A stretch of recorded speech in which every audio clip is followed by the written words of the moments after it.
the gym with our air mattresses nestled snugly around the supplies for Celebrando Navidad. Jessica and I helped bake for the cakewalk. We had some awesome decorating helpers. We got some face painting training in preparation for being in charge of the face painting booth.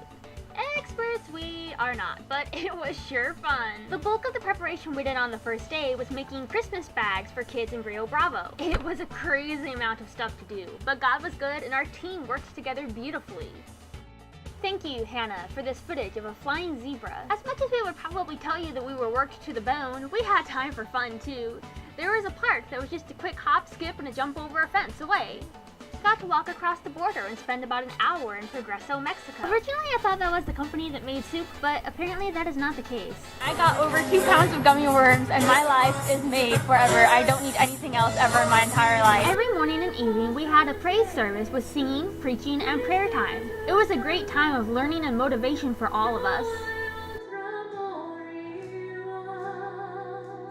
Second day, we loaded up the bus and vans with supplies for Rio Bravo. We weren't sure if we were going to have trouble crossing the border or not because, well, sometimes trash bags just look suspicious.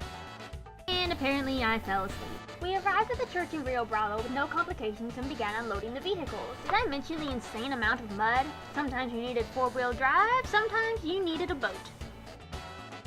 Anyway, we got all our stuff safely stashed away in the church for Celebrando Navidad the next day. Lleve su cruz y viene en voz de mí, no puede ser mi discípulo. It was just the awesomest thing ever to see the kids from our church playing with the kids in Rio Bravo. They didn't speak the same language, but they were still able to communicate just fine. And of course, you didn't really go to Mexico if you didn't get tamales from a roadside stand. We walked the streets of Rio Bravo to invite people to Celebrando Navidad. We handed out flyers and spoke in broken Spanish when there wasn't a translator available. We also prayer walked the place of the event to ask God's blessing on it. We're in line for the bathroom. After a long, exhausting day, we headed back to our home base in Donna, Texas to finish preparations and get some sleep. The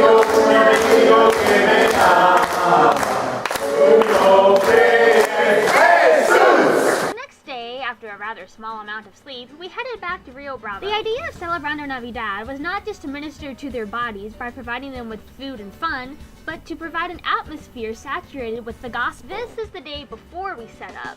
This is while we were setting up. And this is during. See the difference?